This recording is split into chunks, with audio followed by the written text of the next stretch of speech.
বলেন না পড়াশোনা করিনি, পড়াশোনা করি তাহলে সুবিধা হয়। ময়দানের এই যে রাজনীতি মানে রাজ্যে রাজনীতি, ক্যামেরা অন কর, কেউ কম আছে না, সবাই এসে গেছে। বলেন না, সরকার পরিবর্তনের পর ময়দান রাজনীতিতে পরিবর্তনের একটা হাওয়া দেখা যাচ্ছে। কোথাও গিয়ে দেখুন, আপনি এসে বসছেন, এই ক্লাবের সময় দিচ্ছেন হয়তো ফুটবলের স্বার্থে, কিন্তু কোথাও গিয়ে রাজনৈতিক কথা হচ্ছে যে ময়দান সাথী এক সময় মমতা বন্দ্যোপাধ্যায়ের দাদার মস্তিষ্ক প্রসূত হিসেবে ছিল, তারাই একটা অর্গানাইজ করছে, নামটাও সব মিলিয়ে আজকেরটা কিন্তু ময়দানে পালা বদলের হাওয়া। না, আমার মনে হয় যে এর মধ্যে বিতর্ক বা সন্দেহের গন্ধ না খুঁজলে খেলার ভালো হবে। ময়দান যদি খেলা এবং খেলোয়াড়দের উন্নতির জন্য হয়, এবং সেক্ষেত্রে প্রশাসকদের যদি দক্ষতা এবং যোগ্যতার নিয়ে প্রশ্ন থাকে, সেই কারণে যদি পশ্চিমবাংলার মতো একটা রাজ্য, যে রাজ্য খেলা এবং কলা এই যে দুটো সংস্কৃতির জন্য সারা ভারতে এবং বিশ্বে বিখ্যাত, সেইখানে যদি কোথাও খেলা বঞ্চিত হয়ে থাকে, আর যদি তারপরে সকলে মিলে একত্রিত হয়ে খেলাকে আবার ভালো করার জন্য প্রচেষ্টা রাখা হয়, আমার মনে হয় সেখানে সন্দেহ বা বিতর্কের অবকাশ না রাখা ভালো হয়।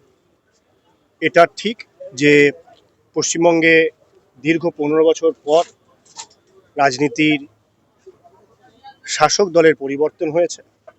প্রত্যেক রাজনৈতিক দলের একটা বিচার থাকে, তাদের একটা দূরদৃষ্টি থাকে।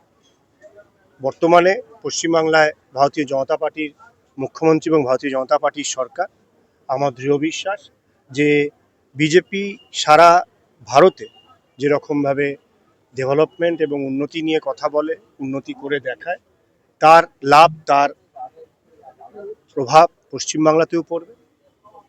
আপনারা জানেন যে মাননীয় প্রধানমন্ত্রী খেলা এবং খেলোয়াড়দের ভীষণ উৎসাহ দিয়ে থাকে।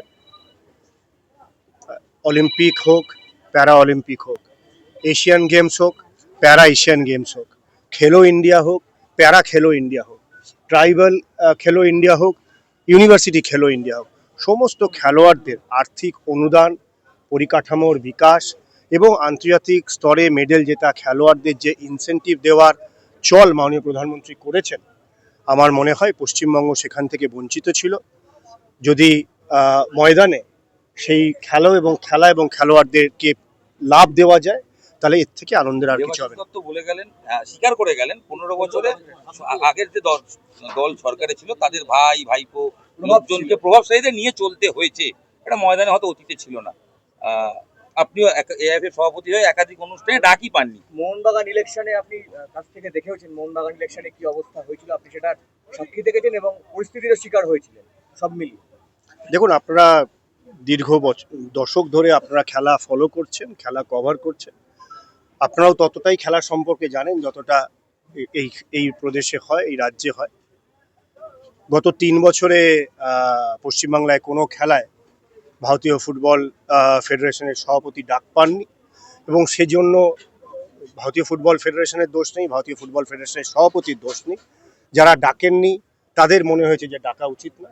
আমার মনে হয় যে আজকে দেখেছেন বিভিন্ন বিধায়ক এসেছেন, প্রাক্তন বিধায়ক এসেছেন, বিভিন্ন দলমত নির্বিশেষে মানুষ এসেছেন যারা ময়দানের সাথে যুক্ত রয়েছে, এবং সকলকে স্বাগত করা আমার মনে হয় খেলার একটা বিশেষ পার্ট। আপনারা জানেন ফিফার যে মূল মন্ত্র, দ্যাট ফুটবল ইউনাইটস দি ওয়ার্ল্ড। তো খেলাও স্বাভাবিকভাবেই সকলকে একত্রিত করে। খেলার স্পোর্টসম্যান স্পিরিট একটা যেটা শেখায় যে আপনি ম্যাচ হারার পরেও যে আপনাকে হারিয়েছে তার সাথে হাত মিলিয়ে মাঠ ছাড়েন। যদি আমরা এই শৃঙ্খলা নিয়ে আসতে পারি মানুষের মধ্যে, তাহলে যুবদের চরিত্রে একটা বিকাশ হবে, এবং পশ্চিমবাংলায় যে একটা অবক্ষয় লক্ষ্য করা গেছে বিগত 1.5 দশকে, সেখান থেকে আমরা বেরিয়ে আসতে পারবো। 2 বছর আগে যখন ময়দান সাথীর আবির্ভাব হয়, তখন মূলত চেষ্টা করা হয়েছিল যে আইএফ এর প্যারালাল একটা বডি একটা তৈরি করা হয়েছিল, এবং ময়দান সাথী নামটার সঙ্গেও অনেকটা রাজনীতিও যুক্ত রয়েছে, কারণ আমরা অতীতে দেখেছি স্বাস্থ্য সাথী, সবুজ সাথী, ঠিক সেইভাবেই ময়দান সাথী। হয়তো ময়দান ক্রীড়া সংগঠন সব দিক থেকেই ঠিক আছে, কিন্তু এই নামটা কোথাও গিয়ে একটা পূর্বতন সরকারের ছাপ, সেই জায়গায় গিয়ে কি আপনি সাজেস্ট করবেন যে নামটাকে চেঞ্জ করার জন্য? আমার মনে প্রথমে দেখি যে অনেকগুলো যদি এরকম হয় যে কলকাতা ময়দানে কতগুলো মাঠ আছে, সেই মাঠগুলোর অডিট হোক, সেই মাঠগুলো কোথাও যদি উন্নতি করা যায়, সেখানে যদি বাথরুমের ব্যবস্থা করা যায়, স্নানের ব্যবস্থা করা যায়, যেখানে মহিলা খেলোয়াড়রা খেলছে তাদের সমান সুবিধা পাওয়া যাচ্ছে কিনা, প্যারা খেলোয়াড়রা খেলার সুবিধা রয়েছে কিনা, এখানে যে সময় খেলা হচ্ছে জেলার খেলোয়াড়েরা আসছে সে রাতে 3টের সময় 4টের সময় ট্রেন ধরে আসছে কিনা, ফেরার ব্যবস্থা আছে কিনা, এখানে থাকার ব্যবস্থা আছে কিনা, যে ক্লাবগুলো চলছে তাদের পরিকাঠামো বা অন্যান্য সুযোগ সুবিধা কি দেওয়া উচিত। আমরা যদি এই বিষয়গুলো নিয়ে আমরা ভাবি, কে ছিল কে কি করেছে, সে ভুল করেছে বলে আমাকে দ্বিগুণ ভুল করে তার ভুলটাকে সঠিক করতে হবে, এই প্রতিহিংসা, গান্ধীজি বলেছেন যে an eye for an eye makes the whole world blind. তো সেক্ষেত্রে আমার মনে হয় ওই রকম চিন্তাধারা নিয়ে এগোনো উচিত নয়। ফুটবল আমরা সামান্য কিছু খেলেছি এবং আপনাদের মাধ্যমে ফুটবল এবং অন্য খেলা সম্পর্কে আরও বেশি অভিজ্ঞতা পরামর্শ নেব। সকলে মিলে যদি কালেকটিভলি ময়দানের উন্নতি করা যায় তাহলে কলকাতার উন্নতি হবে, কলকাতার উন্নতি হলে বাংলার উন্নতি হবে, বাংলার যদি উন্নতি হয় তার থেকে আনন্দ এবং গৌরবের কিছু হবে না। আইএসএল নিয়ে অনেক কন্ট্রোভার্সি, অনেক কথা শোনা যাচ্ছে। বিং এ প্রেসিডেন্ট, কারণ দেখা যাচ্ছে যে যে চ্যাম্পিয়ন হয়েছে সেই দলের মানে স্পন্সর বা যে ইনভেস্টার ইন এ ডার্ক, মানে কেউ জানে না কি হবে, অনেক কিছু শোনা যাচ্ছে। বিং এ প্রেসিডেন্ট এই জায়গায় দাঁড়িয়ে এখনো ক্যালেন্ডার প্রকাশ হয়নি সরকারিভাবে, আপনি কি বলছেন? না, ক্যালেন্ডার প্রকাশ হয়েছে সরকারিভাবে এবং এটা স্বাভাবিক। মানুষ যখন সরাসরি অফিসিয়াল ইনফরমেশন যার কাছে থাকে না, ফুটবল খেলা এমন একটা জনপ্রিয় খেলা যেখানে ভারতের সব থেকে বেশি মানুষ ক্রিকেটের পরে ফুটবলটাই দেখেন, এটা স্বাভাবিক যে কিছু রিউমার থাকবে, কিছু কল্পনা থাকবে। আমার মনে হয় যে ফুটবল নিয়ে কোনো আশঙ্কা প্রকাশের জায়গা নেই। আমি বিগত দিনেও বলেছি, যখন সুপ্রিম কোর্টেও কেস চলছিল, হাইকোর্টেও কেস চলেছিল, সবসময় আত্মবিশ্বাসের সাথে, দৃঢ় বিশ্বাসের সাথে বলেছি যে খেলা চলবে, খেলা কখনো থামবে না। ঈশ্বরের কৃপায় খেলা চলেছে। আপনারা খুব সাকসেসফুল একটা আইএসএল দেখেছেন, শেষ দিন পর্যন্ত 4টে ক্লাব চ্যাম্পিয়ন হতে পারত।